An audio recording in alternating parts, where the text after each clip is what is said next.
दोस्तों, कभी आपने सोचा है कि इंसान कौन है, क्या है, कब पैदा हुआ था, इसकी तारीख क्या है? जो कभी जंगलों में खाने के लिए भटकता था, आज कैसे इतना विकसित और शक्तिशाली बन गया है। उस इंसान की कहानी जानना कौन नहीं चाहेगा, जो एक समय में बिना कपड़े के चलता था और अब अंतरिक्ष की गहराइयों तक पहुंचने के लिए टेलीस्कोप बना चुका है। कैसे वो इंसान जो कभी मुश्किल से 30 से 40 साल जीता था, अब 100 साल की उम्र तक पहुंच रहा है। आखिर ये कैसे संभव हुआ, ये सफ़र कैसा था और इंसान ने कैसे अपने एवोल्यूशन की जर्नी तय की और आज भी कर रहा है। इस वीडियो में हम इंसानों के इसी सफ़र के बारे में जानेंगे, एक ऐसे सफ़र की कहानी जो हमारे अस्तित्व को परिभाषित करती है। ये वीडियो ना सिर्फ इतिहास बताएगी, बल्कि आपको ये सोचने पर मजबूर करेगी कि हम कौन हैं और आगे क्या बनने वाले हैं। तो इसे मिस बिल्कुल भी मत करिएगा, क्योंकि यह कहानी आपकी अपनी है, हम सभी की कहानी है।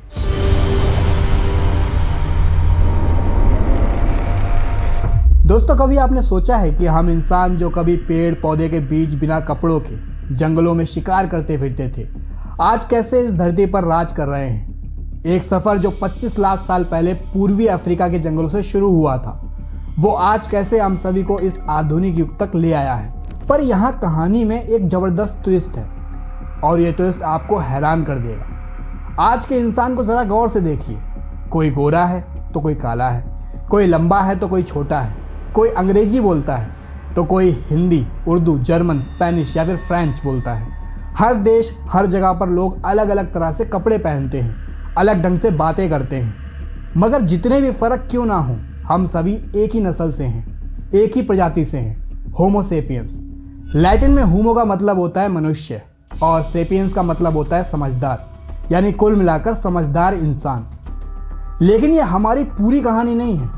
बस महज 50,000 साल पहले पृथ्वी पर हम इंसानों की तरह और भी 5 अलग अलग प्रजातियां मौजूद थी। सबसे पहले थे होमो इरेक्टस, यानी सीधा खड़ा होने वाला इंसान, जो कि पूरे एशिया में फैले हुए थे और उनका सफ़र लगभग 20 लाख साल पहले शुरू हुआ था। ये वही प्रजाति थी जिसने सबसे पहले आग का इस्तेमाल करना सीखा, शिकार के लिए हथियार बनाए। इसके बाद आते हैं होमो फ्लोरेशियंस, जिनके बारे में आज हम जानते हैं कि वो इंडोनेशिया के फ्लोरेंस आइलैंड पर रहते थे। उनकी ऊंचाई महज 1 मीटर के करीब होती थी और वजन 25 किलो के आसपास हुआ करता था। ये वही लोग थे जिनकी वजह से हॉबिट नाम की कहानियाँ बनाई गई थी। आपने शायद लॉर्ड ऑफ द रिंग्स की मूवीज़ देखी होंगी, उनमें हॉबिट्स आते हैं। फिर आते हैं होमो लुजोनेंसिस, जो फिलीपींस के लुजोन आइलैंड पर पाए गए थे। इसके बाद आते हैं होमो निएंडरथल्स, जो यूरोप और पश्चिमी एशिया में रहते थे और उनकी ताकत और दिमाग दोनों ही ज़बरदस्त थे। इतने ज़बरदस्त कि वो बेकार से बेकार जलवायु में भी जी सकते थे। और फिर थे होमो डेनिसोवा, जो साइबेरिया के बर्फीले इलाके में रहते थे। और आखिरी बची हुई प्रजाति हैं हम, यानी होमो सेपियंस। लेकिन सवाल ये उठता है कि आखिर ऐसा क्या हुआ कि सिर्फ होमो सेपियंस ही इस धरती पर बचे रहे। इसके पीछे खैर 2 थ्योरीज मौजूद हैं। पहली है इंटरब्रीडिंग थ्योरी, जो कहती है कि होमो सेपियंस ने दूसरी प्रजातियों के साथ धीरे धीरे सहवास किया, खासकर निएंडरथल्स के साथ, जिससे सभी मिक्स हो गए। इसे साबित करने के लिए हमारे पास कुछ डीएनए सैंपल्स भी मौजूद हैं, जो ये बताते हैं कि आज के यूरोपियंस के डीएनए में 1 से 4% तक निएंडरथल्स जीन्स मौजूद हैं। दूसरी थ्योरी है रिप्लेसमेंट थ्योरी, जो ये मानती है कि होमो सेपियंस दिमागी तौर पर ज़्यादा तेज और चालाक थे। उनकी समझ और टेक्नोलॉजी बाकी सभी प्रजातियों से बेहतर थी और इसलिए धीरे धीरे उन्होंने दूसरों का खाना, संसाधन छीनकर या सीधे संघर्ष में हराकर बाकी मानव प्रजातियों को खात्मा कर दिया था। बेशक इस बात पर आज भी बहस जारी है, लेकिन एक बात तो साफ है, वो समझ, वो दिमागी ताकत जिसने हमें इतनी ऊंचाई तक पहुंचाया है, वही हमारी असली पहचान है। आज का आधुनिक इंसान यानी होमो सेपियंस लगभग 3 लाख साल पहले अस्तित्व में आया था, लेकिन असल में उसने ईस्ट अफ्रीका में 1.5 लाख साल पहले ही विकसित होना शुरू किया था। उस वक्त हमारे पास ना तो कोई उपकरण थे, ना ही कोई बहुत शानदार दिमाग था। फिर 70,000 साल पहले कुछ ऐसा हुआ जिसने हमारी पूरी कहानी बदल कर रख दी। हम एकदम से नए उपकरण बनाने लगे, जैसे कि तीर कमान, नावें, तेल के दीपक और तमाम तरह के औजार। हमारी बस्तियां भी बड़ी होने लगी, व्यापार की शुरुआत हुई। इस बार जब हम अफ्रीका से बाहर निकले तो वापस मुड़कर देखने की ज़रूरत नहीं पड़ी। हमने सिर्फ निएंडरथल्स को ही नहीं हराया, बल्कि धीरे धीरे बाकी सभी मानव प्रजातियों को भी खत्म कर दिया। पर ऐसा क्या हुआ कि सिर्फ होमो सेपियंस ही बाकी बचे रह गए? तो दोस्तों, इसका जवाब है एक जबरदस्त एवोल्यूशनरी लीप, जिसे हम कॉग्निटिव रेवोल्यूशन भी कहते हैं। हुआ यह कि जीन में म्यूटेशन की वजह से हमारे दिमाग की वायरिंग बदलने लगी और इस बदलाव ने हमारी सोचने, समझने और सीखने की क्षमता को कई गुना ज़्यादा बड़ा बना दिया। इसी समझ की ताकत ने हमें एक ऐसा सुपर पावर दिया जो इस पूरे यूनिवर्स में किसी के पास नहीं है, यानी भाषा। यही भाषा हमारे प्रोग्रेस और दुनिया पर दबदबे का सबसे बड़ा कारण बनी। अब इस बात को थोड़ा गहराई से समझते हैं। ध्यान रहे, सिर्फ इंसान के पास ही जुबान नहीं है, मक्खी की जुबान भी बज़्ज़ की आवाज़ करती है, जिससे वो अपने साथियों को इशारा करती है कि खाना यहाँ पर मौजूद है। इसी तरह से चिंपैंजी भी एक खास तरह की आवाज़ निकालते हैं ताकि अपने साथियों को जानकारी दे सकें। लेकिन दोस्तों, इंसानों की भाषा की क्षमता एक अलग ही लेवल पर है। हमारी भाषा इतनी गहरी और जटिल है कि हम सिर्फ इंफॉर्मेशन ही नहीं बांट सकते, बल्कि एक दूसरे के साथ बातचीत कर सकते हैं, कम्युनिटीज़ बना सकते हैं, सहयोग कर सकते हैं और सबसे खास बात, कहानियाँ सुना सकते हैं, जैसे कि मैं आपको सुना रहा हूँ। कहानी सुनाने का ये हुनर ही हमारी असली ताकत है। हिस्टोरियन हैरारी कहते हैं कि इंसानों की दुनिया पर हावी होने के पीछे सबसे बड़ा कारण हमारी कहानियाँ ही हैं। हमारे पास दूसरों को कहानी सुनाने और उन पर यकीन दिलाने की ज़बरदस्त क्षमता है। ये कहानियाँ अक्सर हमारे मन की उपज होती हैं और आप जानते हैं कि इन कहानियों में हम किसे मुख्य किरदार बनाते हैं? भगवान को। हैरारी इन कहानियों को सामान्य मिथक यानी कॉमन मिथ्स कहते हैं और ये मानते हैं कि इंसानों के सभ्यता के ताने बाने को जोड़ कर रखने में इनका बहुत बड़ा योगदान है। अब सवाल ये उठता है कि आखिर इंसानों को भगवान और धर्म की कहानियां गढ़ने की जरूरत ही क्यों पड़ी? हैरारी इसका एक तर्कसंगत जवाब देते हैं कि इंसान अपनी जुबान में बात करता है और गपशप करता है, लेकिन इसमें भी एक सीमा है। दरअसल एक औसत इंसान अपनी पूरी जिंदगी में सिर्फ 150 लोगों से ही सही तरह से कनेक्ट कर सकता है। इस जादुई 150 के नंबर के अंदर हम छोटी छोटी कम्युनिटीज, बिजनेस, सोशल नेटवर्क्स और आर्मी ग्रुप्स को भी आसानी से मैनेज कर सकते हैं। मगर इंसान हमेशा हजारों और लाखों लोगों को इकट्ठा कर लेते हैं। कैसे? इतिहास को देखो। इंसानों ने बड़े बड़े साम्राज्य बनाए जिनमें लाखों लोग साथ मिलकर काम करते हैं। आज भी हम बड़े बड़े शहर और प्रोजेक्ट्स बना रहे हैं जहां लाखों करोड़ों लोग मिलकर काम कर रहे हैं। तो अगर ये 150 की सीमा वाकई में सच है जो कि साइंस कहती है, तो ये सब कैसे मुमकिन हुआ? हैरारी का जवाब यह है कि इंसानों ने कहानियों का सहारा लिया। ऐसी कहानियां जो सभी को जोड़ के रख सकें, जिन्हें हम भगवान, राष्ट्र, धर्म जैसे नाम से जानते हैं। इन कहानियों के जरिए इंसानों ने एक ऐसा जुड़ाव बना लिया जो उससे पहले किसी भी प्रजाति के लिए संभव नहीं था। और आपको ये जानकर हैरानी होगी कि ये सब कुछ काल्पनिक मिथकों यानी दिमाग को झकझोर देने वाली कहानियों के जरिए संभव हुआ। इंसान ने सोचा कि आखिर ऐसा क्या किया जाए कि लाखों अजनबी लोग जो ना तो एक दूसरे का नाम जानते हैं, ना चेहरा पहचानते हैं, वे एक दूसरे से हमेशा के लिए जुड़ जाएं और इस तरह से जुड़ें कि उनके जरिए कोई भी काम किया जा सके। अगर ऐसा हो गया तो ये किसी चमत्कार से कम नहीं होगा।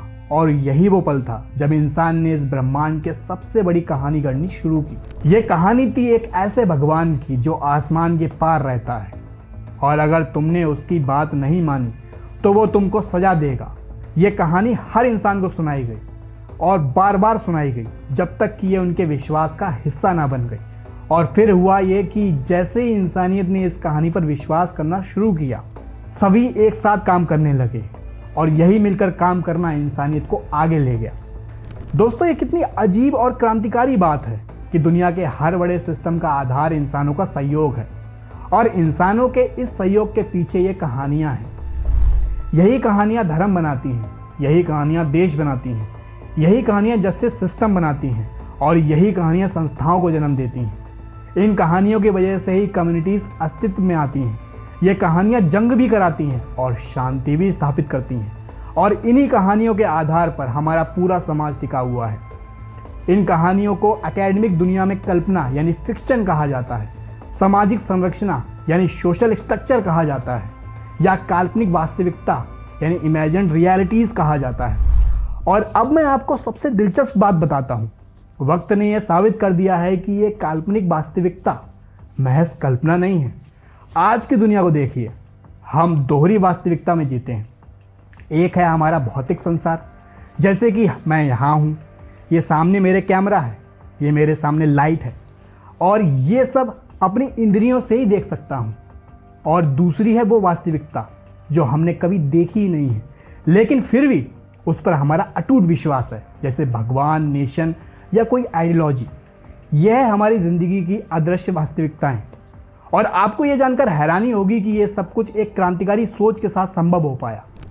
इंसान ने सोचा कि लाखों अजनबी लोग जो एक दूसरे को पहचानते तक नहीं हैं, वे किस तरह से एक साथ आ सकते हैं, किस तरह उनके बीच तालमेल हो सकता है। यहीं से एक नए तरह की व्यवस्था की ज़रूरत महसूस हुई और इस समस्या के समाधान में बार्टर सिस्टम यानी विनिमय प्रणाली ने जन्म लिया। अब हुआ यह कि कृषि के आने से हर किसी के पास ज़रूरत से ज़्यादा अनाज होने लगा और इंसान ने सोचा क्यों ना इस अनाज का व्यापार किया जाए। एग्जाम्पल के लिए, किसी को अनाज चाहिए और किसी को हथियार चाहिए या औजार चाहिए। जिसके पास अनाज था वो औजार के बदले में अनाज दे सकता था, लेकिन समस्या ये थी कि हर बार ऐसा इंसान मिलना मुश्किल था जो ठीक वही चीज़ चाहता हो जो आप दे रहे हो और जिसके पास वही हो जो आपको चाहिए। इस अजीब सी कंडीशन से बाहर निकलने के लिए 3000 साल पहले होमो सेपियंस ने दो खास खोजें की। पहली थी लिखने की कला और दूसरी थी मनी यानी पैसे का आविष्कार। सोचिए, लिखने का क्या महत्व है। लिखने ने ना सिर्फ व्यापार को आसान बनाया, बल्कि इंसान को अपने विचार और जानकारियों को भविष्य के लिए सुरक्षित रखने का साधन भी दिया। इससे समाज में संचार और समझ बेहतर हुई, क्योंकि अब लोग अपनी बातों को सही ढंग से हमेशा के लिए दर्ज कर सकते थे। अब बात करते हैं पैसे की। पैसा एक ऐसा क्रांतिकारी विचार था जिसने व्यापार को आसान बना दिया था। अब लोगों को किसी के साथ चीज़ का सीधा आदान प्रदान करने की ज़रूरत नहीं थी। किसी भी चीज़ या सेवा के बदले में पैसा दिया जा सकता था, जो किसी भी इंसान से दूसरी चीज़ खरीदने के लिए मान्य होता था। आपने शायद देखा होगा, नोट के पीछे ऊपर लिखा होता है कि मैं ग्राहक को फलाना फलाना देने का अदा करने का विश्वास देता हूँ। ठीक वैसे ही ये पैसा महज एक कोई कागज़ का टुकड़ा नहीं था, ये उनके लिए एक विश्वास था। पैसे के बदले में वो अपनी ज़रूरत की चीज़ें खरीद सकता था। ये भरोसा ही था जिसने पैसा को एक असली ताकत बना दिया। तो दोस्तों, लिखाई और पैसे के इस आविष्कार ने ह्यूमन सिविलाइजेशन में एक नए युग की शुरुआत की। इसने व्यापार को एक नया आयाम दिया, लोगों की ज़िंदगियों में स्टेबिलिटी लाई और समाज को एक नई दिशा दी। इन दोनों चीज़ों ने ही आगे चलकर शहरों और सभ्यताओं के विकास की नींव रखी। और आज जो आधुनिक दुनिया हमारे सामने मौजूद है वो इन्हीं बुनियादी आविष्कारों पर आधारित है। सुमेरियन लोग जो पहले मेसोपोटामिया में रहते थे, सबसे पहले इस काम को अंजाम देने वाले थे। उन्होंने लोगों के लेन देन को मिट्टी की तख्तियों पर लिखना शुरू कर दिया था, जिससे आसानी से आप एक दूसरे से चीज़ें खरीद सकते थे। इस तरह पैसे और लिखने का आविष्कार हुआ, जिसने हमारी लाइफ कुछ हद तक आसान बना दी। लेकिन ऐसा नहीं था कि समाज पूरी तरह से फिक्शनलेस हो गया था।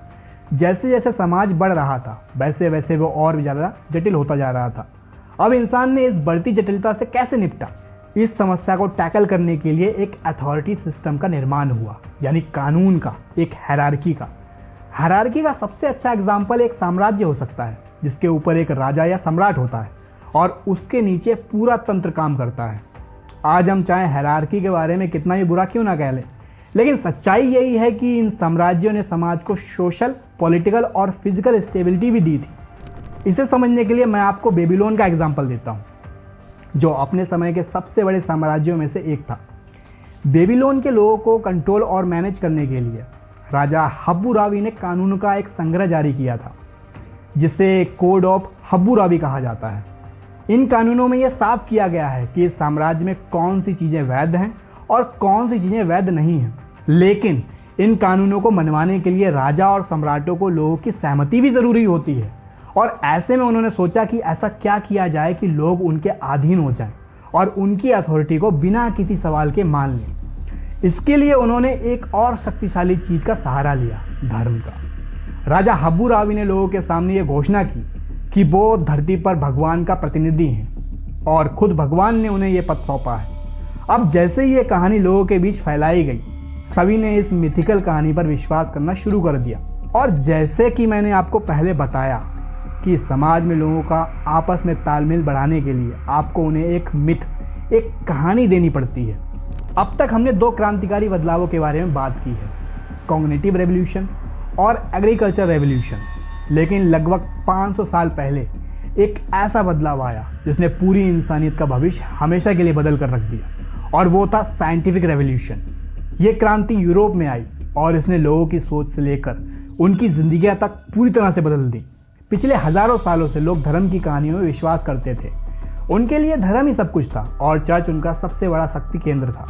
दरअसल उस दौर में यूरोप का 1/3 हिस्सा चर्च के अधीन था। कोई भी इंसान अगर धर्म या चर्च के खिलाफ कुछ बोलने की हिम्मत करता तो उसे जान से मार दिया जाता था। लेकिन 16वीं और 17वीं शताब्दी में कुछ लोगों ने अपनी समझ का इस्तेमाल करना शुरू किया। उन्होंने कहा, अब भगवान नहीं बल्कि इंसान इस ब्रह्मांड का केंद्र होगा। यही वो समय था जब इंसान इनलाइटनमेंट की राह पर निकल पड़ा था। इनलाइटनमेंट मूवमेंट ने दुनिया की ताकत को इंसान के हाथ में दे दिया और विज्ञान के जरिए इंसान ने इस ब्रह्मांड के रहस्य को समझना और खोलना शुरू कर दिया। विज्ञान ने इंसान की सोच में तरक्की ला दी और इस तरक्की ने इंसान में आगे बढ़ने की एक चाह पैदा कर दी।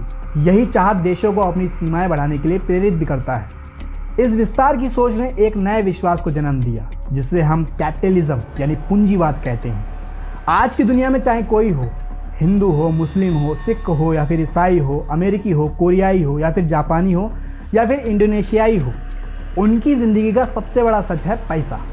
पूरी दुनिया पैसे के इर्द गिर्द घूम रही है और इंसान पैसे कमाने की इस दौड़ में दौड़ता जा रहा है। साइंटिफिक रेवोल्यूशन ने केवल कैपिटलिज्म को बढ़ावा नहीं दिया बल्कि एक और बहुत ज़रूरी चीज़ की शुरुआत की जिसका असर आने वाले सालों में और गहरा होने वाला था। विज्ञान ने धीरे धीरे धर्म की ताकत को खत्म करना शुरू कर दिया था। उसने धार्मिक रीति रिवाजों, अंधविश्वासों और पुराने विश्वासों पर सवाल उठाना शुरू कर दिया था। शायद आप देखते भी होंगे आजकल। आज उसी साइंटिफिक रेवोल्यूशन की वजह से दुनिया में ऐसे लोगों की संख्या बढ़ रही है जो भगवान से ज़्यादा डार्विन की थ्योरी ऑफ एवोल्यूशन में विश्वास करते हैं। शायद आप हमारी पुरानी वीडियो में कमेंट्स देख सकते हैं, भरे पड़े हैं। और मैं आपको आने वाले सालों की एक ऐसी खबर भी देना चाहता हूं जो कई लोगों को हैरान और शायद परेशान भी कर सकती है। हो सकता है कि शायद मेरी बातों से कई लोग नाराज हो सकते हैं, लेकिन मैं आपसे झूठ नहीं बोल सकता। देखिए, आने वाले सालों में सभी धार्मिक लोग धीरे धीरे खत्म हो जाएंगे।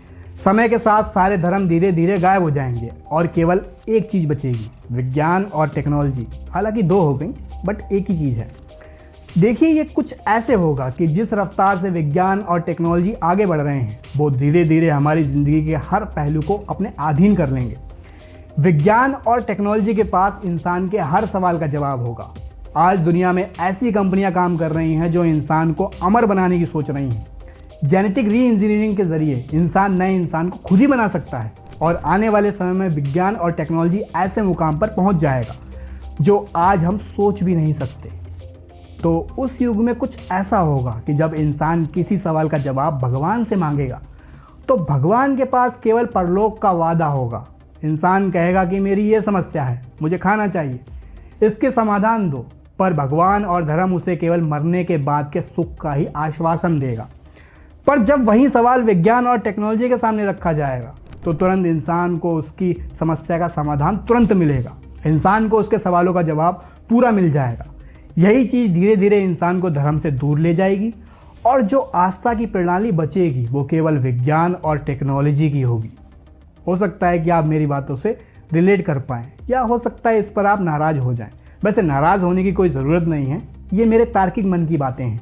शायद यही होने वाला है। और अगर आप इसके बारे में जानना चाहते हैं तो युवल हरारी की दूसरी किताब होमो डियस पढ़ें।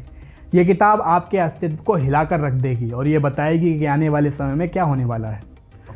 बाकी इस पर एक जल्दी वीडियो आने वाली है, तो चैनल को सब्सक्राइब ज़रूर कर लीजिएगा और वीडियो से कुछ सीखने को मिला हो तो लाइक ज़रूर कीजिएगा और अपने दोस्तों में भी शेयर कीजिएगा। मिलते हैं अपनी अगली वीडियो में, तब तक के लिए ख्याल रखें और क्यूरियोसिटी बनाए रखें। धन्यवाद।